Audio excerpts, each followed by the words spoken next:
started here. Good morning. By my computer, it's 10 o'clock, maybe not the wall clock, but we'll go ahead and get started. Welcome. It is April 2nd. This is the Finance and Administration Committee meeting. And the first item on the agenda are public comments. So if you have a public comment, please come forward, state your name and where you vote. Please speak to the chair, and you have 3 minutes. Good morning, Karen Obitz, Spring Lake Village. I wish to address 2 items pertinent to today's Finance and Administration Committee meeting. The first is related to agenda action item number 17, with its suggested motion to reallocate all of the excess unrestricted public health department funds to the general fund. I have questions about the real plan for these funds once they're in the general fund. I also have questions for why none of the other county departments' excess funds are under review for similar treatment.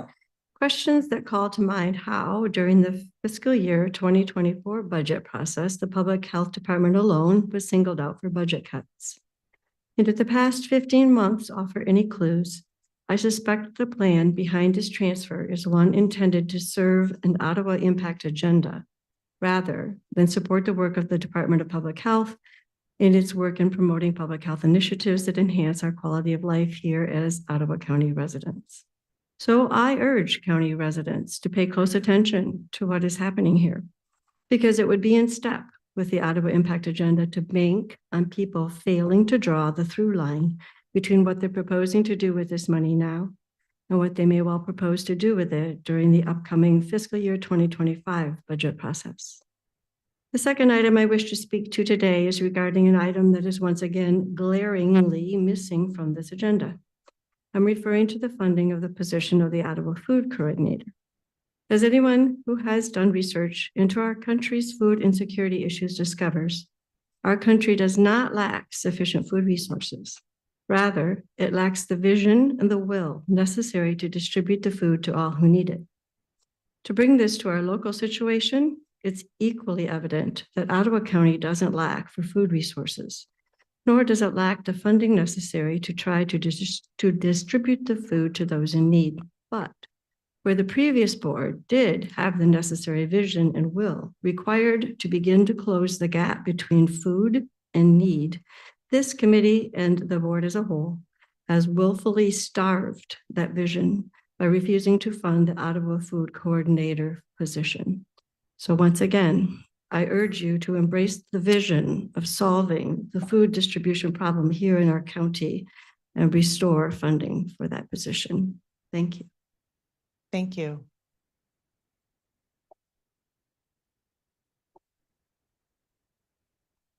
Good morning. Good morning. I am Melanie Skolton from Park Township. And this is also regarding the agenda item to reallocate excess unrestricted $2,355,237 from the Department of Public Health fund balance to the general fund. And I also have some questions, as there was no information included in the packet. There was a brief mention at the last meeting about a written policy for fund balances, and I would be in favor of that. But this, however, seems to not be that. So second question, is the general fund in trouble? Does it need this $2.3 million in order to be solvent? And if so, why? Number 3, even if the $2.3 million is too much to keep in unrestricted funds, why is the proposal to reallocate what I would assume to be all of it based on the number? 4, if the public health department were to be required to respond to an emergency and no longer have access to these unrestricted funds, how would they do that? Would you call an emergency meeting to be able to approve funding? Do you have another procedure in mind? I'm thinking of Kent County, who recently had a water main break that required a boil water advisory, school closures, extra testing, bottled water distribution. Allegan County is currently dealing with a PFAS situation. Measles is on the rise in Michigan. So there are, definitely some emergencies out there that could also apply to us. Number 5, why is the public health department singled out? there seem to be quite a few departments with fund balances, and just wondered if you plan to reallocate those as well. Number 6, perhaps this has nothing to do at all with the money and more to do with how the 2025 budget will look. So I look forward to hearing the answers to those questions during the discussion. Thank you. Thank you.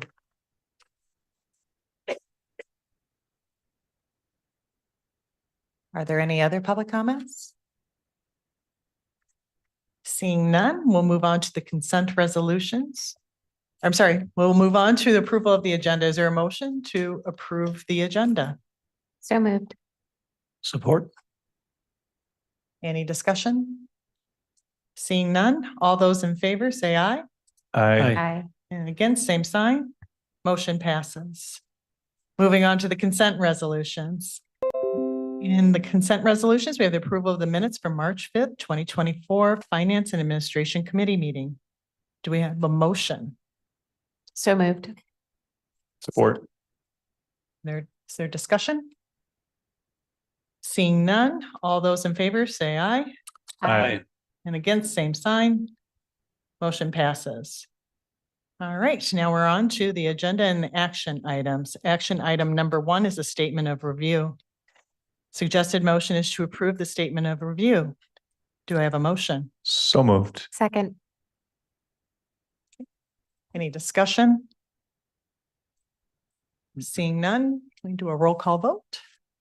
Mr. Belknap, Yes. Mrs. Curran, Yes. Mr. Moss, Yes. Mrs. Wenzel, Yes. Ms. Cosby, Yes, motion passes. thank you. Action item number 2 is accounts payable for February 26, 2024 through March 22nd, 2024. Do I have a motion? So moved. Second. Is there discussion? Seeing none, we'll go ahead and go to a roll call vote. Mr. Moss, Yes. Mrs. Wenzel, Yes. Mrs. Curran, Yes. Mr. Belknap, Yes. Ms. Cosby, Yes, motion passes. thank you. Action item number 3 is the County of Ottawa Financial Report from Vredeveld and Hafner LLC. The suggested motion is to receive for information and forward to the Board of Commissioners the annual comprehensive financial report of the County of Ottawa for the year ended September 30th, 2023. Do I have a motion? So moved. Second. All right. Good morning, Peter. Good morning. Thank you for having me here. My name's Peter Hefner. I represent Vredeveld Hefner, the firm of independent certified public accountants that conducted the audit for the county for the year ended September 30th, 2023. And I'm here to talk about the opinions that we have on the financial statements. And also, if you would allow me, I would like to take you for a brief tour through the vast amount of information that's being included. So I wanted to start off with your audit was conducted in accordance with generally accepted auditing standards and government auditing standards. Our opinion on the financial statements is presented on page 1, and it goes on to page 2 and to page 3. I'll summarize that for you. It's our opinion that the financial statements present fairly in all material respects the financial position, results of operations, cash flows where applicable of the governmental activities, the business type activities, each major fund, the aggregate remaining funds, as well as the aggregate component units in accordance with generally accepted accounting principles.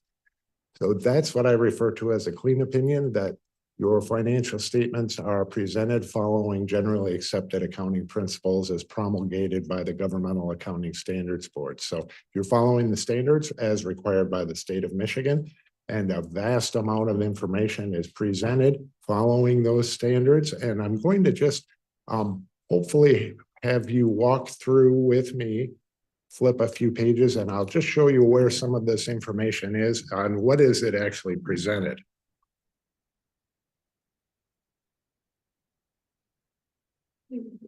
And if it goes on longer than you feel you want to hear today, by all means, you could say, hey, move on or what have you. But The highlights I wanted to point out, if you would turn to page 7 of the financial statements. So this is part of the management's discussion and analysis, and it is providing very summarized information.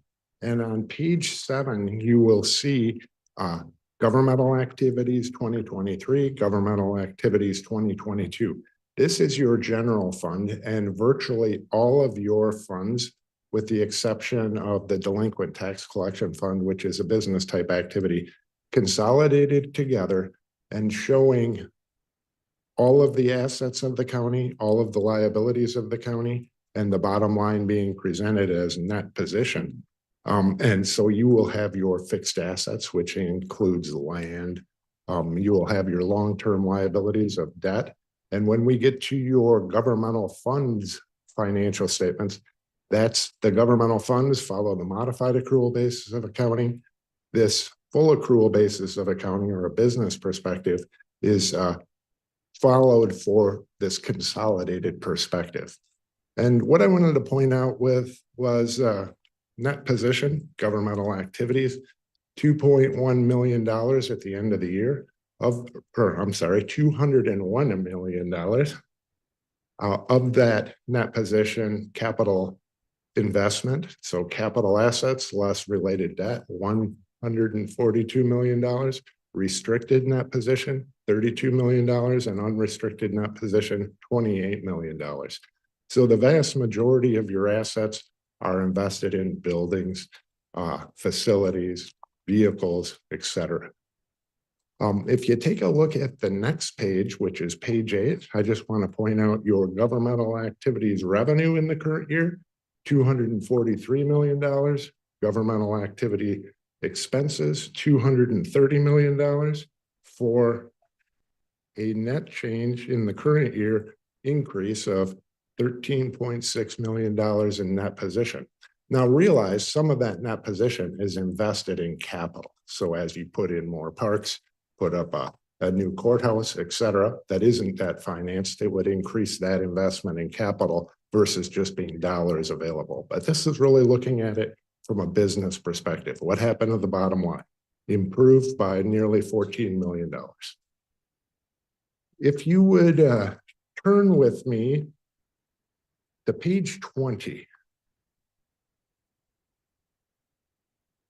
So page 20 is looking at the modified accrual basis of accounting. So each of the county's funds are being looked at from a cash flow, dollars in, dollars out perspective. So now we're referring to modified accrual basis of accounting. Bottom line is no longer net position because not all assets and liabilities are being included, only current financial resources and current liabilities, with the difference being referred to as fund balance. Wanted to point out the general fund in the current year, reduction in fund balance of $3 million. Community mental health fund, break even. When we take a look at your capital improvement fund, an increase in fund balance. Now realize, or take a look at the lines that's other financing sources. The general fund transferred dollars over to capital projects. So the general fund went down, putting dollars aside for future projects. And then we take a look at that all other category, and you can see a decline in fund balance of $10 million. Now we need to consider what makes up that $10 million. We look back in the report further, it's the new courthouse being built. So $14 million worth of capital investment, yet the non-major funds only declined by $10 million. So on the modified accrual basis of accounting, when you buy a capital asset like a building, police car, what have you, it's shown as an expenditure. So just trying to kind of explain why are these balances what they are. If you would turn with me, I want to further explain the general fund. So the general fund is made up of multiple sub-funds that are not externally legally restricted for a specific purpose. So at the front of the report, we merge the true general fund with things like the board initiative fund, there's a reserve, et cetera, So at the front of the report, all those funds are being merged together. Let's go take a look at what makes up that balance. So if we turn to page 106, I believe.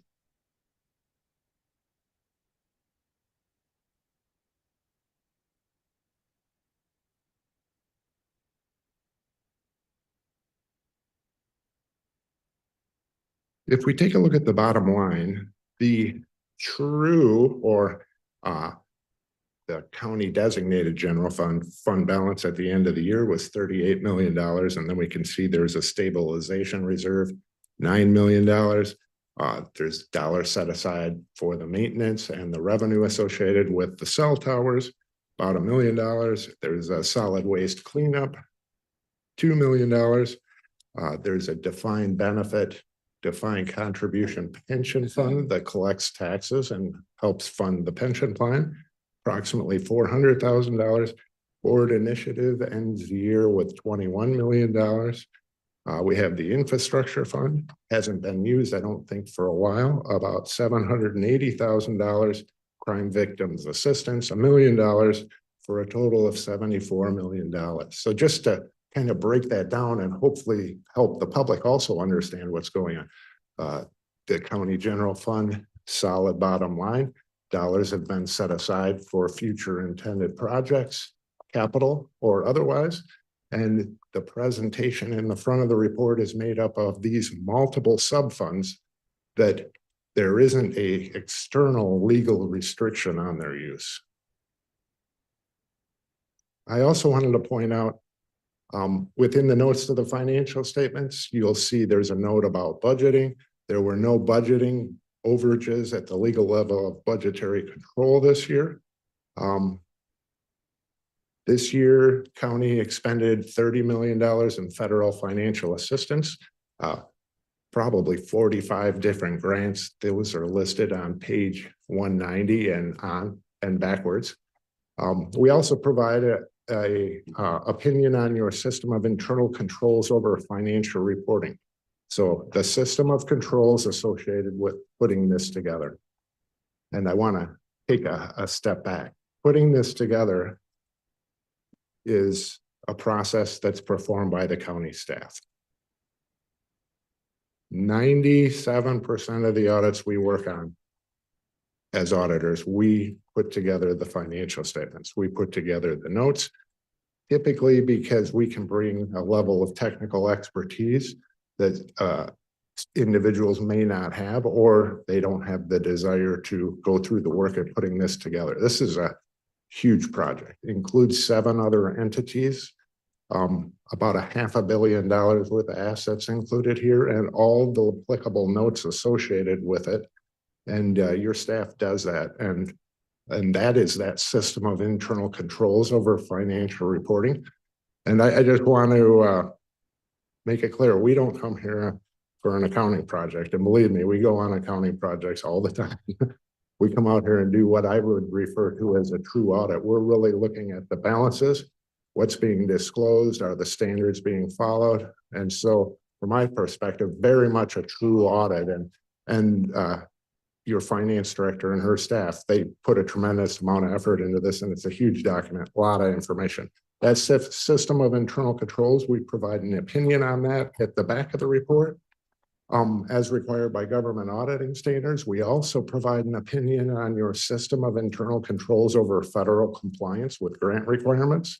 This year, we audited 4 of the largest grants as major programs, looked at your compliance. We identified no material weaknesses, no significant deficiencies with that internal controls over compliance in the current year. So at the front of the report, introduction, our opinion, management's discussion and analysis, the government-wide financial statements, fund financial statements, notes in the middle, combining an individual fund statements in the back of the report, statistical section, and a single audit section where we show your federal financial assistance, or I should say, you show your federal financial assistance.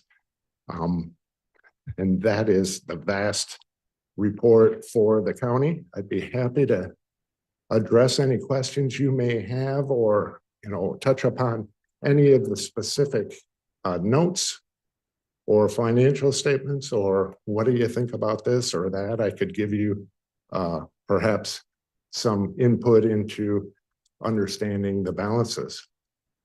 Are there any questions I can answer, or? We're all flipping through. So Commissioner Moss?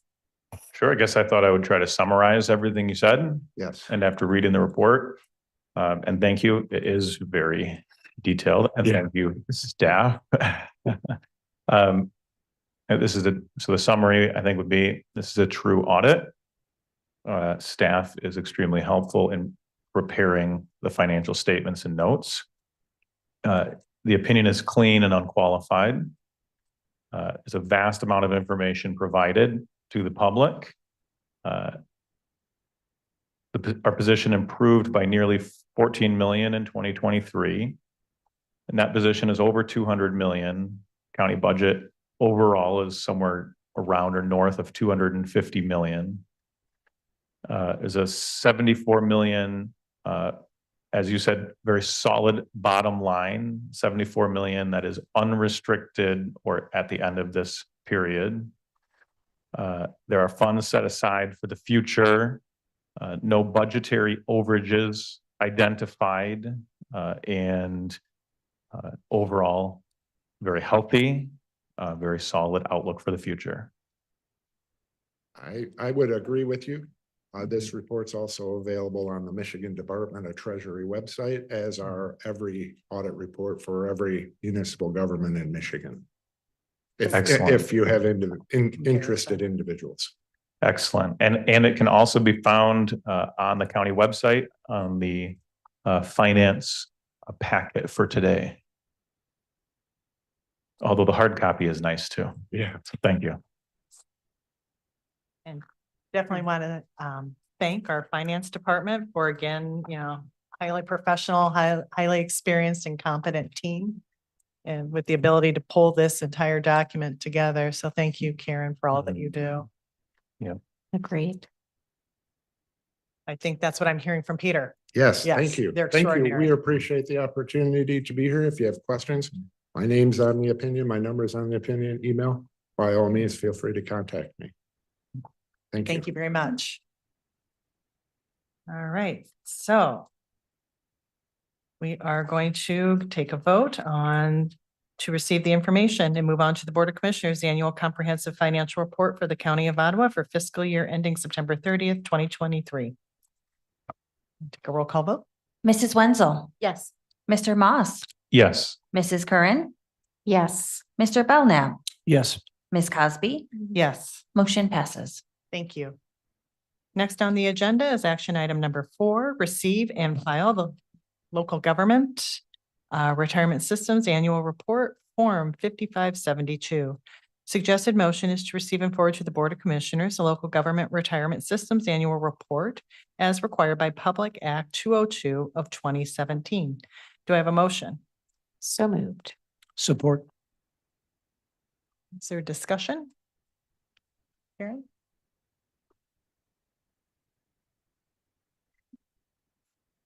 A few years ago, the state requested or passed a public act where they wanted to look at the position of all retirement plans throughout the state.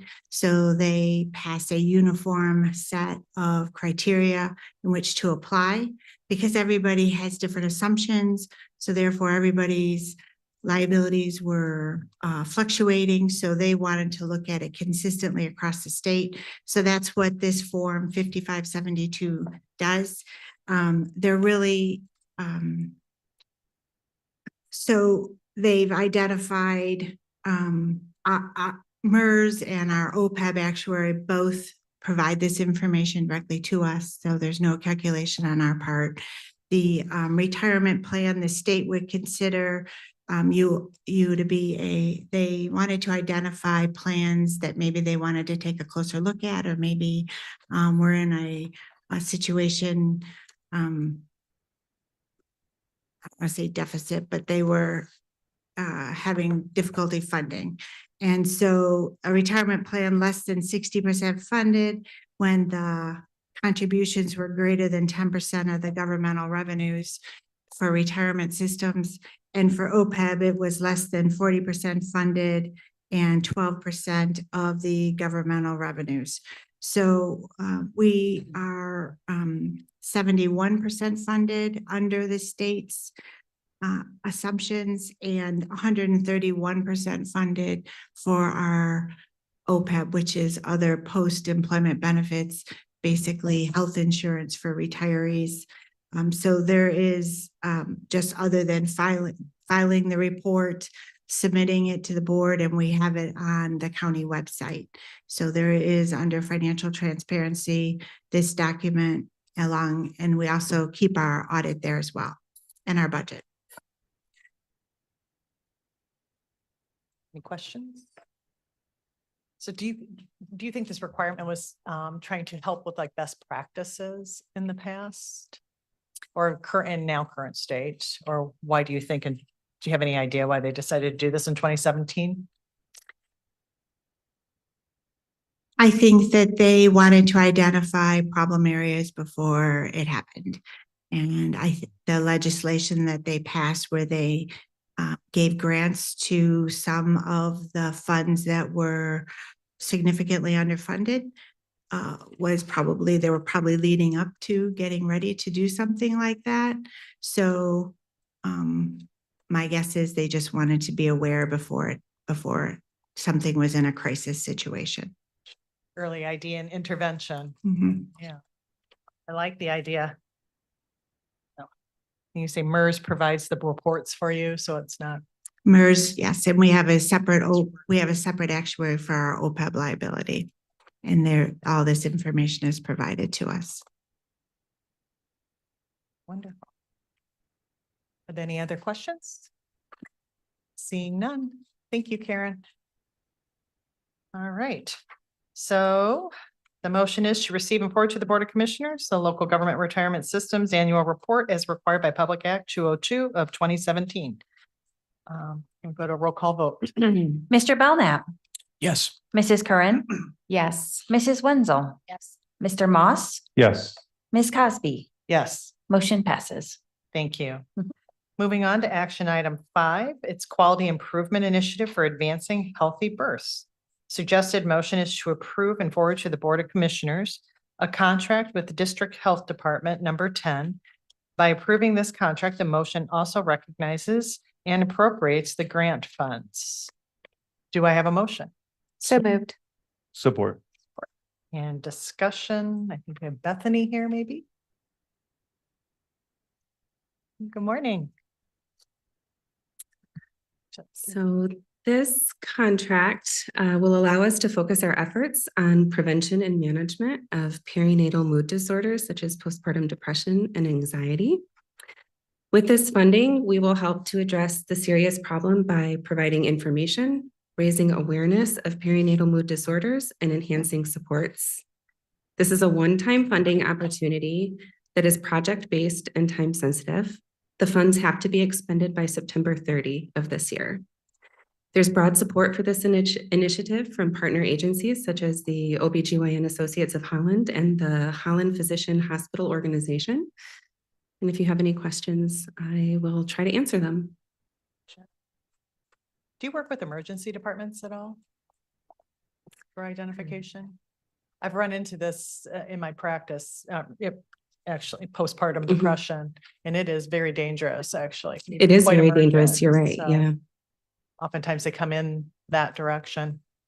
So I just wondered, I know the PHO's physician practices, but I just wondered at acute care settings if there's any. We would be that's willing being to done. partner with anyone who wants to be involved in this project for sure.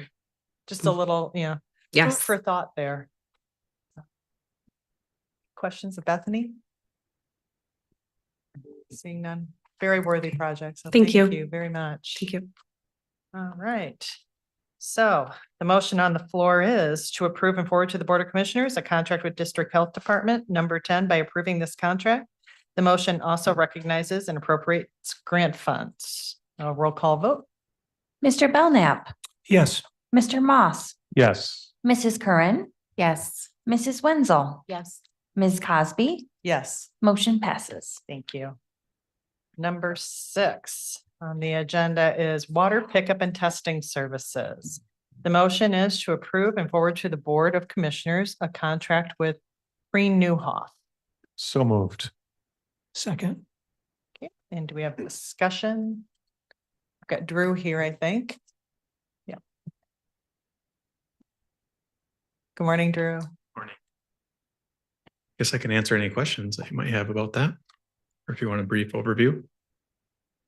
Maybe a brief overview. Yeah, so at the health department, we provide water sampling for well final inspections and then the real estate inspections. Those fees for the labs are collected as part of the application fee. Then we put that into a pass-through account and then pay the lab invoice every month when that comes in. So this contract is just simply to lock in our pricing with the lab. They come pick up samples right from the health department and take them to their lab in Grand Rapids. They do 5 pickups a week.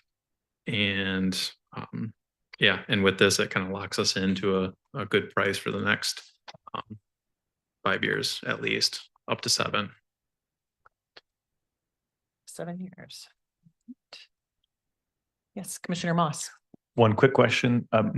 Is this a renewal of current contract essentially? This would be a new, it's the same as our current contract, which is expiring. Yeah. So in a sense, it is a renewal, but this is a brand new contract. Okay. So the last couple years we have been doing like the 1-year options. Yep. So this one will lock us in for at least the next 5 years, and then there's 2 1-year options at the end of the term for. Yeah, the costs seem quite reasonable, and the term. I like the term. Can you speak to if there were any specific areas where there were any sizable increases, or? So right now with the water sampling rates, that's with this contract are the exact same rates that we're paying right now. That's great. One of the things that we had though was, everybody's prices have been increasing over the last years. And I think it was the last year or the year before, their prices for bacteria samples actually jumped up $5 a sample. Mhm. And again, that's, when we didn't have that price locked in because we were 1-year renewals. So with this, it's going to help us know what we're paying for the next 3 to 5 years. And with so they're locked into the same price for the first 3 years. And then year 4 and 5, they only have a certain percentage that they can increase the prices for that. Great. Thank you. Yep. Commissioner Belknap. I just had one question. Is there many other labs in the area? Not, I'm familiar with Prine and Newhoff. I just didn't know if there was, if this is an emerging market at all, or if it's pretty. I wouldn't say it's an emerging market. There's new labs that have come online, over the past 10 years, but, everyone that we got the RFPs from are pretty well established players, in the market. And we had 4 responses total for the request for proposal. All right. Any further discussion? Seeing none, we'll go ahead and the motion is to approve and forward to the Board of Commissioners a contract with Green Newhoff. Thank you, Drew. Do a roll call vote. Mr. Belknap, Yes. Mr. Moss, Yes. Mrs. Wenzel, Yes. Mrs. Curran, Yes. Ms. Cosby. Yes. Motion passes.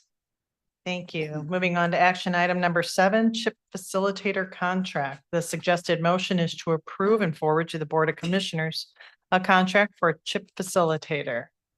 Do I have a motion? So moved. Second. Is there discussion? See, Commissioner Moss, we're good. Just had a Here. question.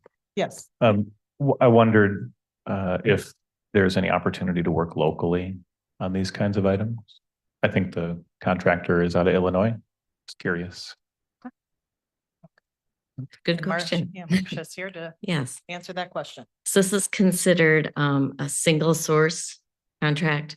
We have basically 2 people who have legacy knowledge and information about this particular, it's basically a strategic plan, but it's around health. So it has a special name that makes you feel hungry because it's called CHIPS. The person who used to do it is local, but they are no longer in that job. And so and the person who has resumed or taken over that executive director position doesn't have any experience or knowledge in this yet, but will be participating this year. So the next time this happens 3 years from now, hopefully we will have a local option. That's wonderful. Did have a question. So it looks like we're in 3 to 4 different health priorities were identified last year. Do you know kind of where we're at? What were those health priorities and kind of where we're at? Are we moving the needle? The health priorities that were identified were initially identified back in 2011. In 2015, we did the first strategic health plan around that, and every 3 years since then. So they identified access to healthcare, mental health, and healthy behaviors. And those are pretty broad terms. I mean, there's a lot that goes under each one of those things. So I kind of think of them as like a bucket. And we have continued to agree as a community that, yeah, those seem to be the 3 big buckets of healthcare needs. But within them, what you see as a pressing need can change over those 3-year periods. And we have seen adjustments with what we're focusing on within those. The order of those 3 buckets in priority, I think, has shifted as well. The first year that we did it, I think access to healthcare was a bigger concern, and that was right around the time that the Affordable Care Act was passed. And prior to that, uninsured adults really didn't have access to things like Medicaid. And so that was sort of the larger priority. Ever since then, though, mental health has really, in 2014, it rose to the top in the data and was confirmed by the community members who participated to be a need that they wanted to work on. And Pathways to Better Health was actually developed through that community health improvement strategic planning process. And it was something that the community members wanted to join together on to bring in as a pilot. And they felt that it could address all 3 of those buckets of priorities. It would help with access to healthcare, get appropriate healthcare with the appropriate provider. It would help to address mental health concerns and healthy behavior concerns, because there's a community health worker that walks alongside these people in that program. And we are now embarking on a return on investment study on that. So they're very hard to find. So we hope that we're successful in being able to do that with the people that we've partnered with, which is U of M and the state of Michigan. Yeah, because I do see this as a strategic plan actually for the county on what our healthcare needs are, and Yes. then what they are, and then developing kind of a plan to address those needs. But looking back to it's like, have we effectively addressed the needs that were originally identified in 2011? What are we doing? So you're speaking to some of those steps that have been taken. Yes, and I handed you 2 kind of 1-page summaries. There's a report that comes from this. The person that we're contracting with will develop that report after they facilitate community meetings, most of which will be virtual. But we like to have a 1-page, something for people to look at really quickly to get a high overview. So I gave you the last 2 that were available, but at healthyottawa.org, you can find the full reports as well as other summaries from previous years. So we are moving the needle, but things like this, like access to healthcare, it's a big issue, and it takes more than just Ottawa County as a government to handle that. And so this is an opportunity to work together and hear the community voice, as well as the players within those spaces that have more expertise than we might hear than, just CMH or just the health department. We want to hear from providers. We want to hear from people who are recipients of these services, what they see as pressing needs. But we have the data. The assessment that we have completed will be rolled out in about a month publicly. And that's kind of the launch pad for this plan. So people hopefully will attend that presentation, be able to hear what we found out that's new compared to what we've learned in the past. How are we trending? And then get some top of mind responses right there that day about what people feel about those three buckets. Do they still feel like appropriate priorities? Would the order be different? And what in the data surprised them about those areas, and what were they pleased with? So then we kind of start that conversation. The report should be completed by the end of the fiscal year. Excellent. Anybody else have questions? I'd love to have you See? participate too at those meetings. I'm looking at this and I'm looking at your strategic plan for the health department in my mind. So yeah. Yeah, kind of it the same, is. You have to, yeah. You're right. You're Yeah. exactly right, Commissioner Cosby. We don't like to do our strategic plan until we have this information. It only comes every 3 years. So we kind of do a 3-year cycle strategic plan because this is informative. So that's very well said. All right. Well, thank you very much, Marcia. Thank you. Right. So the motion is to approve and forward to the Board of Commissioners a contract for a CHIP facilitator. And a roll call vote. Mr. Moss. Yes. Mrs. Curran. Yes. Mrs. Wenzel. Yes. Mr. Belknap. Yes. Ms. Cosby. Yes, Motion passes. thank you. Moving on to action item 8, it's Delta Dental Grant. The motion is to approve and forward to the Board of Commissioners a contract with Delta Dental. Do I have a motion? So moved. Support. Is there discussion? Found that report to be fascinating, actually. There's a oral fact sheet on page 324. Anybody here present? Thank you. Are you Casey? I am Casey. I'm sorry, Casey. I'm like digging through my notes here and like who's coming to speak. So Do you guys have questions you want to start with, or? do you want to give an overview? Because I think this is such a great program. Yeah, so Delta Dental is a nonprofit charitable organization that's been supporting Ottawa County for several years. They, their goal is to increase oral health access for everybody. So they achieve this by supplying these grants to reach the underserved in the high risk population. So we asked for 15,000 and they awarded us 10. So we'll make the adjustments as needed. And we just need new supplies to provide these sufficient treatment for the people in Ottawa County. The one I'm most excited about is the pedo sensor. It's a new X-ray sensor for our kids. Are you doing this in collaboration with Miles for Smiles? Yes, Yep. this is for Miles Smiles. Yeah. Smiles, yep. Mhm. Trying to get to my 324 here. You do have a great document in here that just really gives you kind of the statistics of who you're serving that I thought was very helpful. Yeah, we love the data. Yes. Are you seeing any changes? Yes, honestly. Well, when we became a Medicaid county, that's what has changed as well. But even I ran the sealant program for 11 years. So Miles of Smiles was never really my program. So now I'm overseeing it. But in general, I would say the decay has decreased significantly. It's pretty rare that we see it in the middle school kids. So we do see changes definitely for positive. Are there other questions for Casey? Yep, Commissioner Moss. Good morning. Good morning.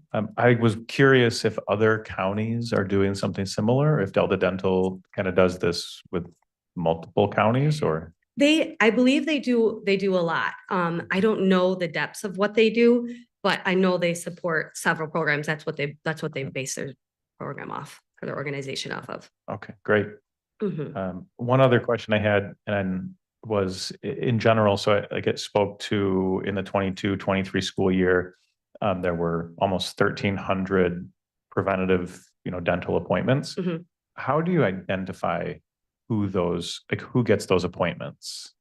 So we are an opt-in program. Is that what you mean? Yeah. So yeah.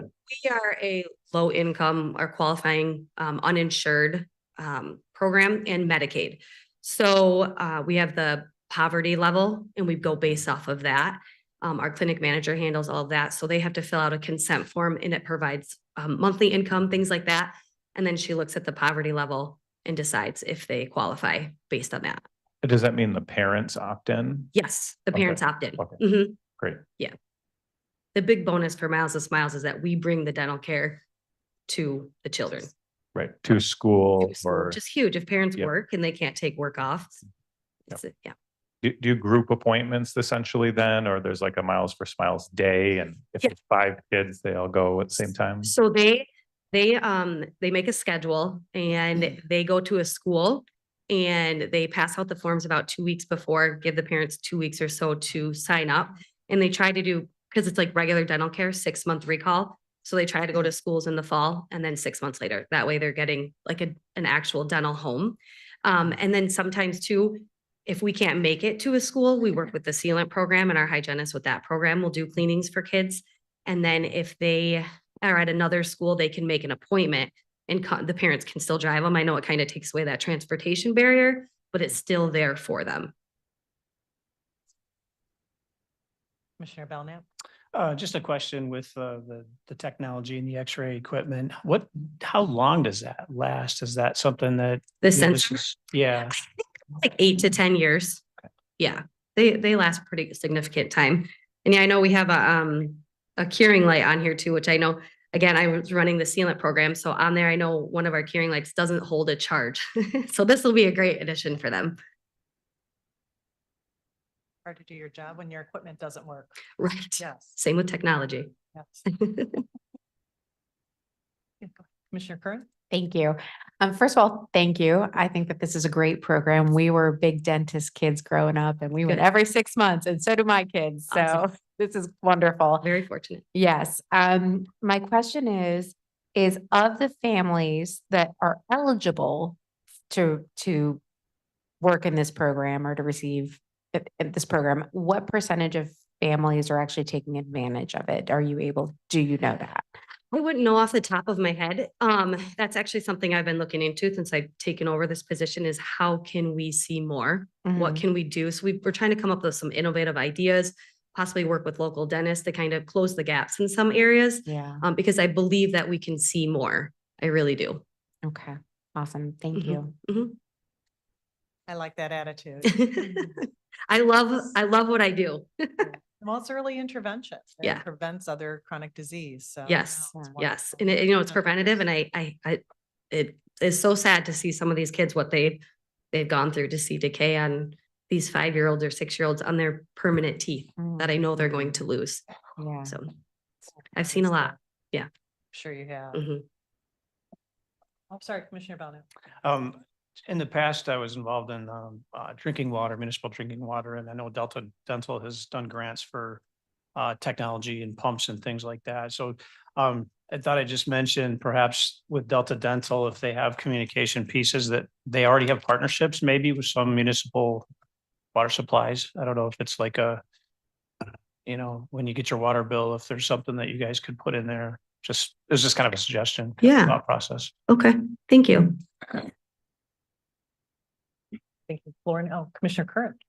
Just a thought. I Yes. don't know if this works or not, but I was Uh-huh. thinking, like, how would you get those numbers to kind of determine who's eligible versus who's taking advantage? And I don't know if the schools are able to provide you with like a percentage or a number of families that are participating in the free meal programs, and then cross-referencing it with how many kids are coming in. I'm sure to- we could do something like that. So for the Miles of Smiles program, we try to hit the schools that have 30% of the kids that qualify for free and reduced lunch. Right. So I'm sure there's a way we could come up with a number per school. Mhm. I wonder if that's something we can look into. Yeah, just a thought. Yeah. Yeah. No, I love it because Yeah. I'm trying to figure out how can we see, because I know we're not seeing enough. Middle school is our biggest problem right now. Okay. We see all of these kids in elementary and we don't go to any middle schools because nobody signs up. So that's something I'm trying to work on right now, is how can we get, I so, bet you those forms aren't going home. well, I stopped at a school and the secretary goes, "Hey, so-and-so, did you give the form to your mom?" And she goes, "What form?" Yeah. So we're Yep, like, right there. they're That's smart it. enough. The middle schoolers are smart enough to know if mom or dad or whoever doesn't see it, Yeah, it's not going to happen. So, I remember those days. yeah, I know. We all love going to the dentist. It's so fun, right? Yes. Mhm. All right. Any other discussion? Seeing none? Thank you. Thank you. Thank you. Thank you very much.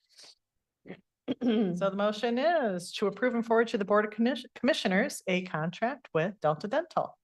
We're going to roll call vote. Mrs. Curran, Yes. Mrs. Wenzel, Yes. Mr. Belknap, Yes. Mr. Moss, Yes. Ms. Cosby. Yes. Motion passes. Great. Moving on to action item 9. It's Adobe subscriptions for county staff, cross-departmental. The suggested motion is to approve and forward to the Board of Commissioners a contract with SHI International Corp. For the purchase of Adobe subscriptions for a 3-year contract equaling $90,000. Do I have a motion? So moved. Support. Is there discussion? Seems pretty straightforward. It's kind of Alright. important software. Yeah, having Adobe, absolutely.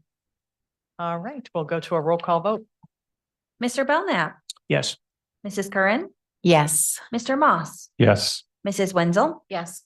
Ms. Cosby. Yes, Motion passes. thank you. Moving on to action item number 10, fiscal services, financial reporting software. Suggested motion is to approve in the contract with IGM Technology Corp. For the purchase of financial reporting software. Do I have a motion? So moved. Second. Is there discussion? It's in our packet. Morning, Karen. Morning. So, do you think it's coincidental that this item just happened to show up the day that the audit was presented? Organized. We, our current process really, we pull all of the accounts into Excel, and all of the current report is very formula driven. It's a huge Excel document that the accounting manager works with, and just the thought of if something goes wrong, gets corrupted. So this has been on our a goals list with the new chart of accounts that was implemented last summer. And now this is a great opportunity for us to make this much easier process for the department to pull this together. I hate to say, but sometimes it's more about the Excel document than we have to almost remind ourselves like, okay, there is a bunch of numbers here too. So we did an RFP, we received 7 responses. We interviewed and demoed many of those responses. This was our highest qualified, most qualified response. And so it will round for you. I mean, the chasing of the dollar for anybody who has ever done anything like this really takes a fair amount of time and can be really frustrating. So it does that rounding. It does so many things for us. So really, we're really excited to have this in place to produce the fiscal year 24 financial statements. Commissioner Moss. Sure. I'd just like to say I'm strongly in support, and it's a 5-year contract with renewal options. Potentially 2 renewals. Okay, great. And thank you. Any other discussion? Just curious, as time goes on, I imagine there will be a period of discovery when you're working with other departments and they have the other software packages, and, they'll produce reports and things, and, some of that, it's kind of like an exploration process. It might be enjoyable for, I don't know, for those that like to, try to make things work and see if you can break it, Yeah. And do you see like upload, if you're saying 2024 or 2025, this will start to help you? I'm sorry, 2024. Okay. This will be the current year. So we will start to implement the implementation process. Yes. They'll take our current and they'll transition it. And so then we'll be ready to roll it and have next year's at a starting point. Excellent. And do you see any kind of barriers to getting that work done in a timely manner? No, this will be great help. Wonderful. Commissioner Moss. One more comment as a recovering accountant. I think this is very future forward, and we are a growing county, and there's always a lot going on. And so I'm just thankful that, you're looking at these kinds of ways to make sure we are working as smart as possible, as optimized as possible, and software is a huge part of that.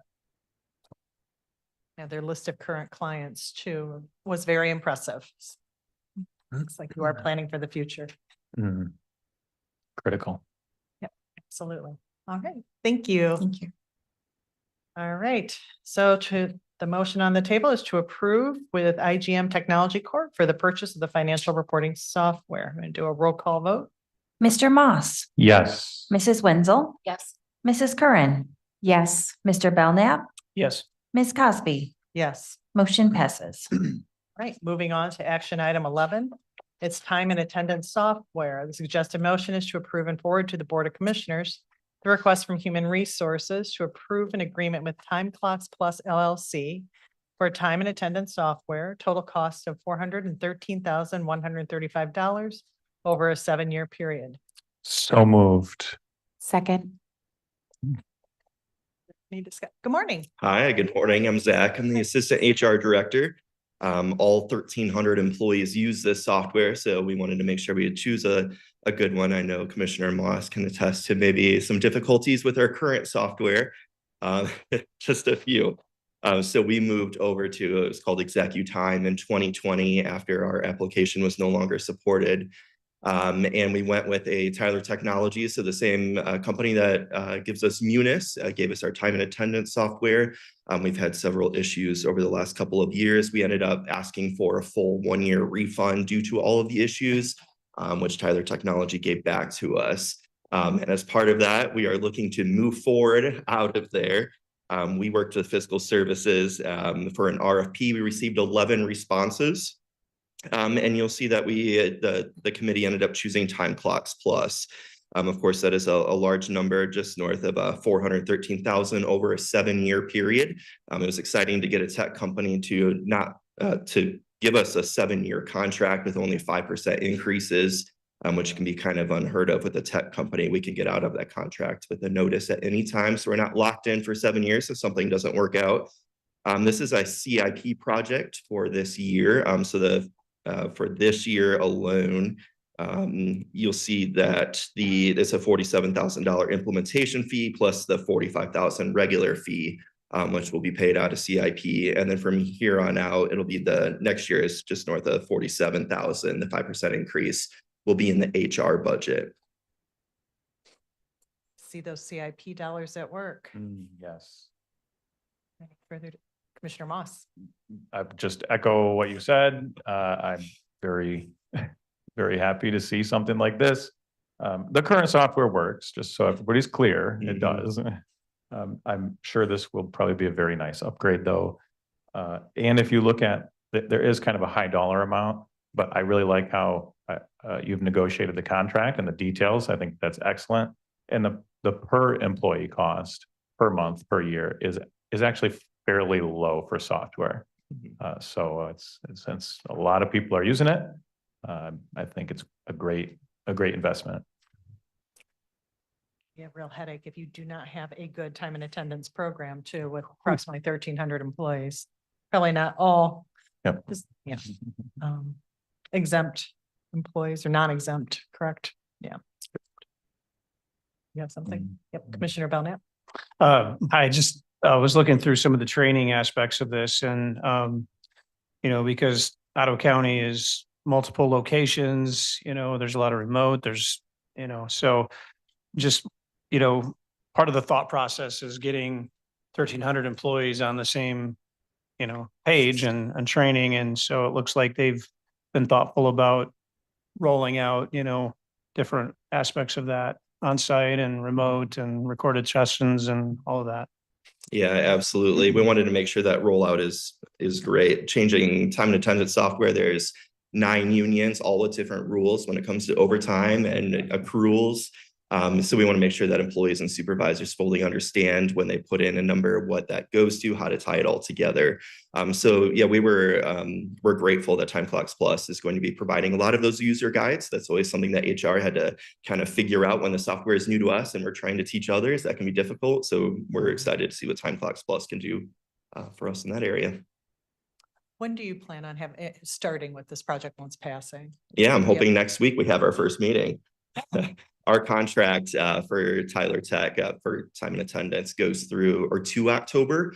So we're looking at having a first kind of a symmetry payroll. So we'll run payroll in both systems to make sure the numbers match at the end of August so that we can be fully switched over before October 1. Excellent. Commissioner Moss? One more comment, maybe just more for the public, is if you look at the software provider, they have over 18,000 customers across all industries is what they explain. Almost 3 million daily users for this software, probably nationwide, I'm assuming. And it's over 600 employees worldwide. So it's a very well-established company that was been in existence, I think, since the 80s. So that bodes well, I would say, for the usage and I hope very limited bugs and other issues. So it's great. Yeah, and we talked to current customers that have Munis as their payroll module and financial systems. Yeah. So it's nice to see Time Clocks Plus users, and we got to talk to them about how those integrate. Do you have options as far as clocking in and clocking out, computer versus and badge both, or how does that work? Yeah, we don't currently here at Ottawa County have any like physical time clocks. So employees, mostly the parks, they do some paper time cards over there just based on ease. It's definitely been something they looked into doing. And then the supervisor just inputs their time. Okay. That is an option. Time Clocks Plus does sell direct integration time clocks that are less than $1,000 each. Okay. Yeah, but so they log on, they clock in on the computer then, on their PCs? Yep, exactly. Or an app on their phone App on the if they phone. wish. Yep, Mhm. yep. More a question of curiosity than anything else. So. Yeah. Wonderful. All right. Thank you very much, Zach. Nice Thank to you. meet you. All right. So where am I at here? Number 11. So the suggested motion is to approve and forward to the Board of Commissioners a request from Human Resources to approve an agreement with Time Clocks Plus LLC for time and attendance software for the total cost of $413,135 over a 7-year period. So roll call vote. Mrs. Wenzel, Yes. Mr. Moss, Yes. Mrs. Curran, Yes. Mr. Belknap, Yes. Ms. Cosby, Yes. motion passes. Thank you. All right, we've got several of the next. So number 12 is to contract for monumentation and remonumentation. The suggested motion is to sign the contract between Ottawa County and Netterveld Inc. for the services under monumentation and remonumentation program. Do I have a motion? So moved. Second. Their discussion. I'm assuming that there's many players There are involved many in this project. Same, but yeah, it's like as I read about it, yeah. So, good morning. Are you Andrew? Good morning. My name is Matthew Chapius with the Department of Strategic Impact. I'm here representing All right. both Andrew and Paul Sachs, our director. Thank you, Matthew. The remonumentation program is it's both mandated and funded by the state of Michigan. It's been in existence since 2014. Its purpose is to verify or correct the physical markers or verify the location of the physical markers used to establish a statewide grid system. It's used to identify property boundaries and to protect individual property rights. The Department of Strategic Impact has been acting as a pass-through agency for this grant and managing it for Ottawa County for nearly 10 years. We renew contracts on a yearly basis with contractors and assign a new list of markers to be completed for that upcoming year. For this year, we've assigned 230 markers to be completed for this year amongst 6 contractors. 5 of those are in front of you today. The 6th contract is awaiting some additional documentation before we submit that. Are there any questions? Commissioner Belknap? So the thought process is because there's several firms that do this type of work. It's kind of spreading this project out amongst qualified individuals, right? Is that kind of the idea? Yes, that's correct. There's a sort of a peer group that we work with of of surveyors across the county. And our liaison for that group is Randy Feenstra. He helps us divide up the contracts amongst surveyors that apply to be part of the program. Do you know if other counties do it the same way where they have multiple vendors, or is there some that just choose one? That's a good question. I don't have the exact answer to that, but I would assume that it is divided up amongst multiple contractors just because of the volume of monuments that need to be completed each year. Are they location specific to each one of these contractors? Kind of an area or region that they specialize in? Yes, I believe that's partly how it's divided up. Also divided up based on difficulty of each marker, as how difficult it is to be surveyed, or how much time might be required to survey that marker, which also dictates how much they're compensated. Specialized as well, different types. Correct. Yes. So a lot of times we're going to start to see X's and intersections, right? Is that kind of where they line things up? And sometimes, yeah, sometimes it's, they're underground markers, iron rods and things like that, that normally we don't see.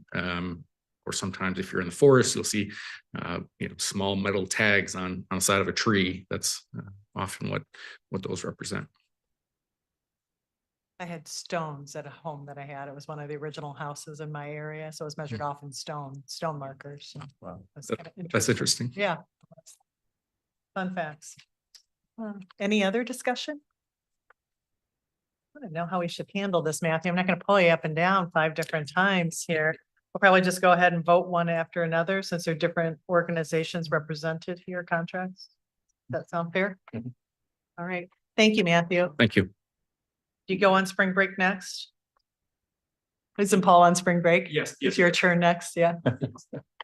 Great job. All right. So number 12 is to sign a contract between Ottawa County and Netterveld Inc. for the services under the Remonumentation program. Roll call vote. Mr. Belknap, yes. Mrs. Curran, Yes. Mrs. Wenzel, Yes. Mr. Moss, Yes. Ms. Cosby, Yes. motion passes. Right, we'll move on to 13, and that is to sign a contract between Ottawa County and Feenstra and Associates, Inc.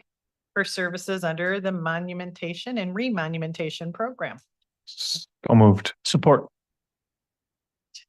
No discussion. All right, and we'll go to a roll call vote. Mr. Belknap, Yes. Mr. Moss, Yes. Mrs. Curran, Yes. Mrs. Wenzel, Yes. Ms. Cosby, Yes, motion passes. thank you. Mhm. Moving on to action item 14, and that motion is to sign the contract between Ottawa County and Holland Engineering, Inc. for services under the Monumentation and Remonumentation program. Motion, So moved. Support. go to a roll call vote. Mr. Belknap, Yes. Mr. Moss, Yes. Mrs. Wenzel, Yes. Mrs. Curran, Yes. Ms. Cosby, Yes. motion passes. Thank you. And we're on to action item 15, contract for, to sign the contract between Ottawa County Pathfinders Engineering, Inc. for services under the Monumentation and Remonumentation program. Do I have a motion? So moved. Second. And we'll go to a roll call vote. Mr. Moss, Yes. Mrs. Curran, Yes. Mrs. Wenzel, Yes. Mr. Belknap, Yes. Ms. Cosby, Yes, motion passes. thank you. Rachel, am I causing you problems by going this fast? No. Okay, good. You're good. And then last but not least, the last contract is between Ottawa County and XL Engineering, Inc. for services under the Monumentation and Remonumentation program. Do I have a motion? So moved. Second. Go to a roll call vote when you are ready. Mrs. Curran, Yes. Mrs. Wenzel, Yes. Mr. Belknap, Yes. Mr. Moss, Yes. Ms. Cosby, Yes. motion passes. Right, made it through. So next on the agenda is action item number 17, the reallocation of unrestricted funds. The suggested motion is to reallocate excess unrestricted funds of $1,839,314 from the Department of Public Health Fund and excess unrestricted funds of $640,026 from the Child Care Fund for a total of $2,479,340 to the general fund. Do I have a motion? So moved. Second. Go to discussion. And Karen, do you want to hit some highlights here? Yes, so just recognizing that I had double checked those figures I had provided in the past, and thank you for updating that amount. The unrestricted funds in the fund balance is the result of general fund transfers that are made to these special revenue funds that are not required. And so the budgetary outcome from any fiscal year turns out better, usually additional revenues or not spending all of the appropriations. So the funds are not needed. And so this would return those funds to the general fund. We had chatted briefly about a policy. I think it was at Health and Human Services. Commissioner Zylstra had mentioned a policy. I think that I'm supportive of updating the fund balance policy, have thought about that in the past to pull these funds back. I think the advantage of this is that the general fund, we would do it at the end of a fiscal year. So the biggest advantage from a transparency trending perspective is you would see the required support of any given fund when you looked at that general fund transfer. That's what it would show as time went on. We currently do this in some funds. I'm not exactly sure why the Child Care Fund and the Public Health Fund, that it hasn't been a normal practice. The Friend of the Court Fund, we have always pulled back, and they have a zero fund balance. So in addition to that, a recommendation would also be made. So under our current system, if an event occurred that required a response, the department would identify that there would need to be an appropriation of fund balance. So under the current system, it's not a savings account that they have access to without board action. So the funds still need to be appropriated. So with the policy, my thought would be if we're going to establish this as normal process, then I would also combine that with a general fund contingency. So changing the general fund contingency. I need to take a look at maybe what a recommended amount would be or a range. Then if an event occurred, the board action would still be required. The funds would be sitting in the general fund. I think the real advantage is the transparency of what the funding is for each fund in any given year. I think as we looked at that last year during the budget process, I think it became very confusing. And when you're in the year and you're using fund balance, so last year when in the public health fund, as an example, we used almost $1.4 million of reserves. And so I think, we're very aware of doing that when that happened, but when you're looking at a trend, it's much harder. So when you look at, what is the general fund transfer bet? And you look at the last 10 years, we don't generally show that use of reserves in any given year. And so as I look back and there's a lot of years that we are using reserves and it does fluctuate. So I guess the cautionary point is that for the 2025 budget, I mean, recognizing that the funds that we're pulling back right now are really going to need to go back out, because that's the other side of it, right? So when you use a lot of reserves, say in year number one, year number two, those reserves aren't there anymore. It's one time. So then the general fund is having to increase that transfer to keep all things level. And with those current year revenues.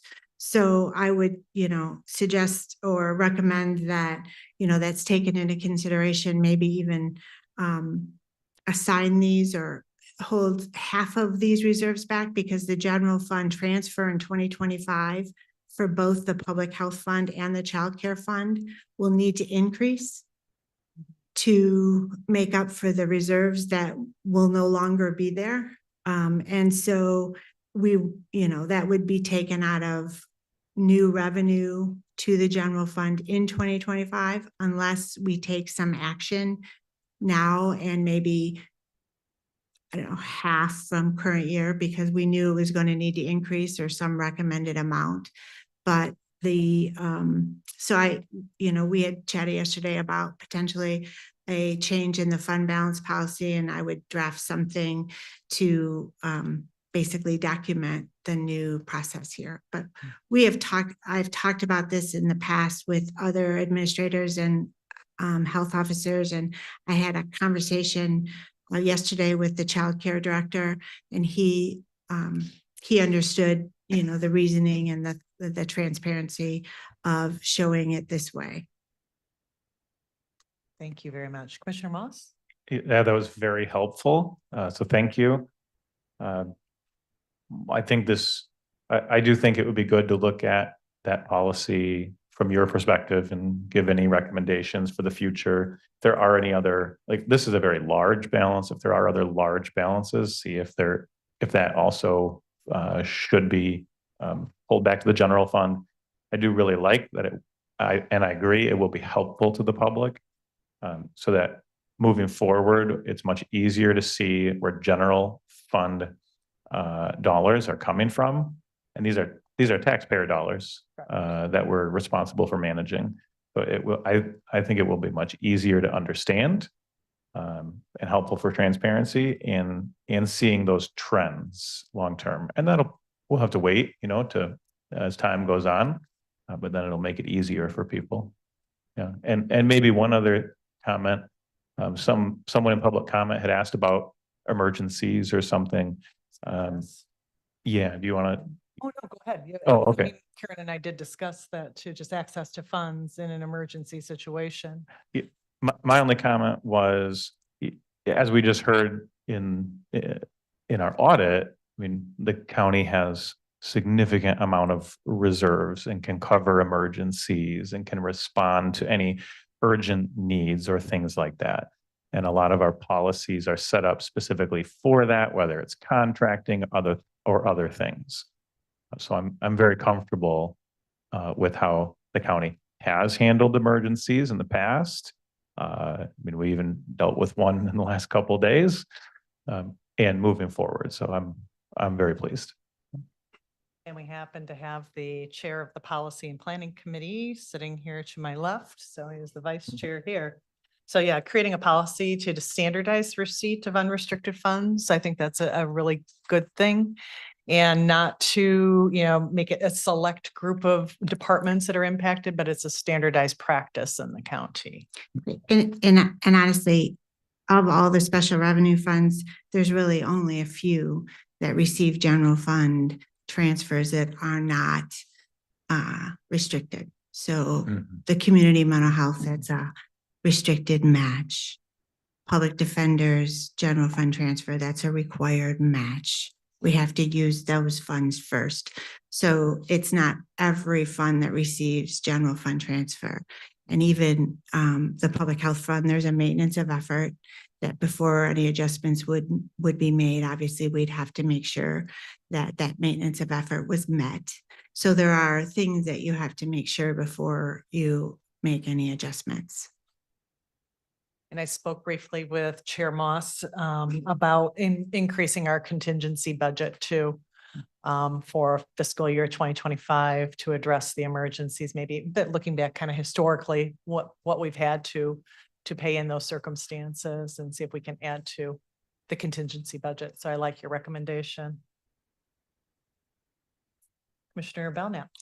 Just as a matter of function for developing, and refining a policy like this, I would ask that, this continue to be a discussion item in this group of the finance, and then when we're ready to take a draft, and have that so that the two committees are still working with staff on moving a policy forward. Does that make sense? So, or can we do a work group? I mean, Karen, do you feel like you could, who would you need to kind of help author this policy? We can go ahead and get started. I could propose a draft and review it with whoever, historically we viewed it with the Corporation Council and the County Administrator's Office. Perfect. Present that to your committee then. And we've got about a month. Does that feel like a good due date or That is timeline? sufficient for the next planning and policy meeting. All right. Wonderful. Thank you very much.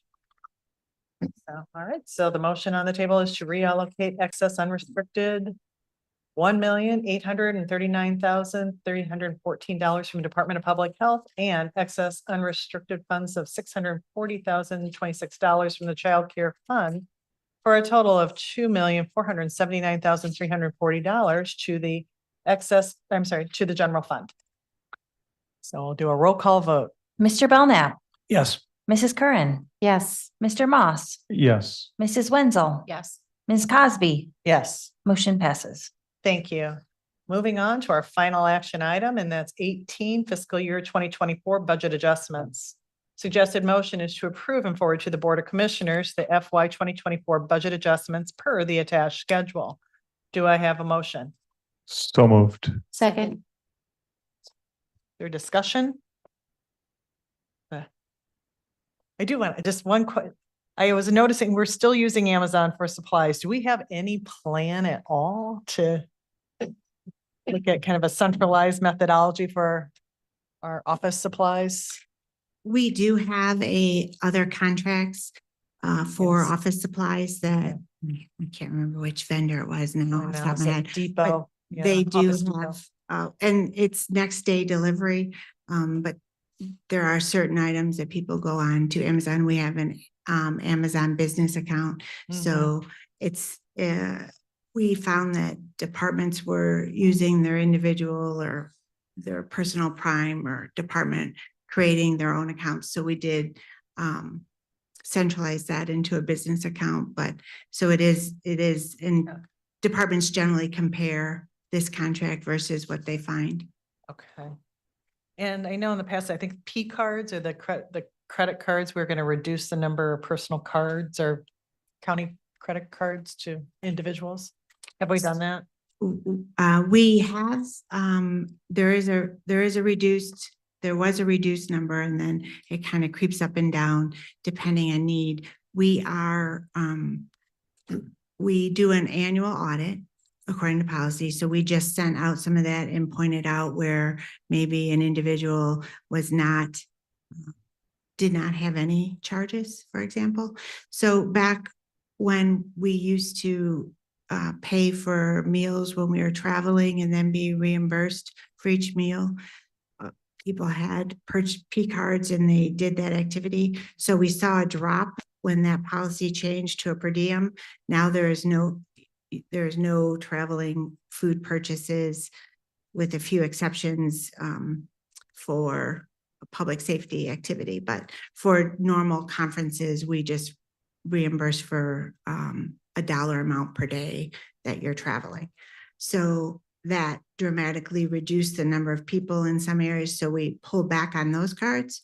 And but with new staff or new changes, sometimes we see an increase back up. So it fluctuates. So we send out an annual audit. We looked at was to point out some things for directors to make some recommendations or changes about cards coming back. And we do, I don't know the exact number. I could get you that. But in conjunction with that, we also talked about having two tiers. So not only less cards, but also maybe not, because our current is a maximum of, I think it was 2,500. So we talked about a 750 limit and a 2,500 limit, and where did somebody best fit?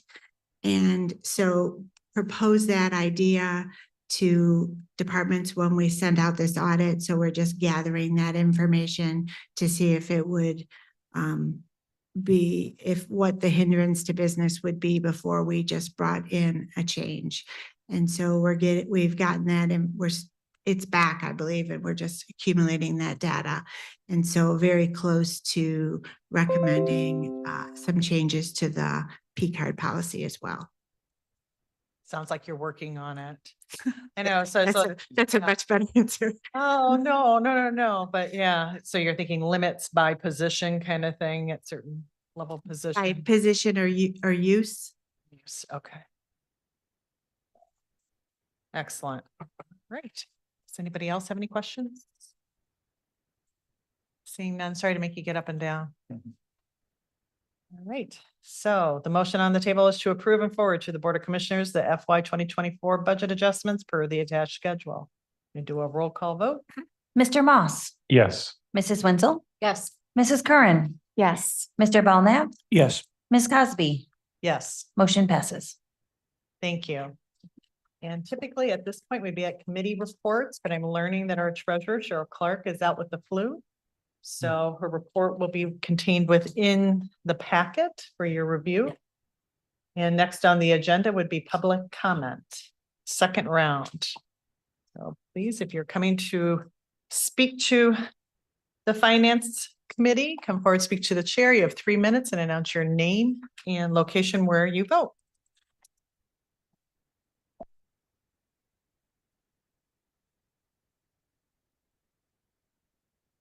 Karen Obitz, Spring Lake Village. I'll be the first to admit it's really hard for me to follow at first blush what's happening with the discussion pertinent to those unrestricted funds transferred to the general fund. This is what I picked up.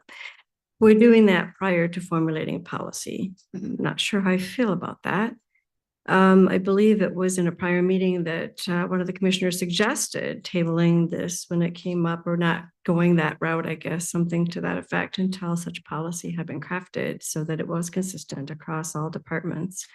I learned a few things today about how some funds are, and some not, already being transferred in this way. So I understand and endorse the need for a policy.